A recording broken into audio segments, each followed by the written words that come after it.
Bonjour à tous, je m'appelle Antonin, je suis prof particulier de maths et sur cette chaîne, je vous prépare à rentrer dans les meilleures écoles. Aujourd'hui, un exercice du MIT.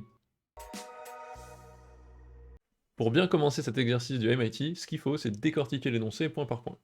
On vous dit Find the area below the graph.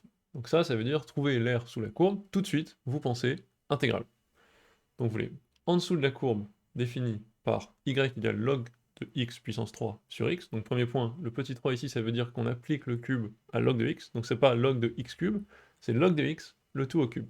Donc on veut l'aire sous cette courbe, over the x-axis, au-dessus de l'axe OX des abscisses, and to the left of the vertical line, ça veut dire à gauche de x égale 2. Il y aura deux étapes à cet exercice. Première étape, bien traduire tout ce qu'ils veulent dire par au-dessus de OX, comprendre à partir de quand est-ce qu'on va calculer notre intégrale, et deux, juste faire le calcul. Toute première remarque, l'ensemble de définition de la fonction, c'est R plus étoile, uniquement parce qu'on a un log de x. Le log de x n'est défini que pour les réels strictement positifs. Donc première chose à gérer, comprendre ce que ça veut dire au-dessus de OX. En fait, on aura une fonction, vu qu'il y a un log de x, j'imagine qu'elle va ressembler peut-être à quelque chose comme ça.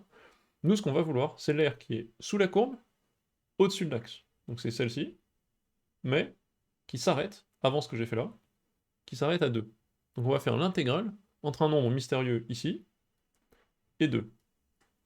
On va essayer de comprendre donc tout d'abord à partir de quand la courbe est-elle positive, en espérant qu'elle ne fasse pas des choses comme ça et qu'elle vienne dépasser l'axe, passer l'axe de x plusieurs fois. Donc regardons ça tout de suite. On a log cube de x qui est positif strict, si et seulement si log de x est positif strict. Ça, ce sont les propriétés du cube. X cube, quel que soit le réel au cube, le cube d'un réel va être positif si le réel lui-même est positif strict. Donc log cube de x est positif strict si et seulement si log de x est positif strict. Mais ça, on connaît les variations du log, on sait que c'est que pour x strictement plus grand que 1. Ensuite, 1 sur x est toujours positif quand on est sur des réels positifs. Donc en fait, on sait que la fonction va être positive dès que x est plus grand strict que 1. Ça veut dire qu'on a trouvé notre point ici. On sait qu'on va devoir calculer l'intégrale entre le point 1 et le point 2. C'est bien l'intégrale pour laquelle j'ai l'aire sous la courbe, au-dessus de OX, avant 2. Donc deuxième étape, maintenant qu'on a compris ça, on peut écrire intégrale entre 1 et 2 de log de x cube fois 1 sur x. Là, il faut détecter tout de suite que 1 sur x, c'est pas neutre. 1 sur x, c'est en fait la dérivée de log de x. Donc on peut appliquer tout de suite le schéma classique. Si j'appelle ça petit u, je me rends compte qu'en fait j'ai une structure en petit u au cube fois u'. Ça c'est une primitive très, très classique, on sait que c'est quand le primitive, c'est u puissance 4 sur 4. Parce que quand vous dérivez u puissance 4, ça vous fait 4 fois u' fois u puissance 3.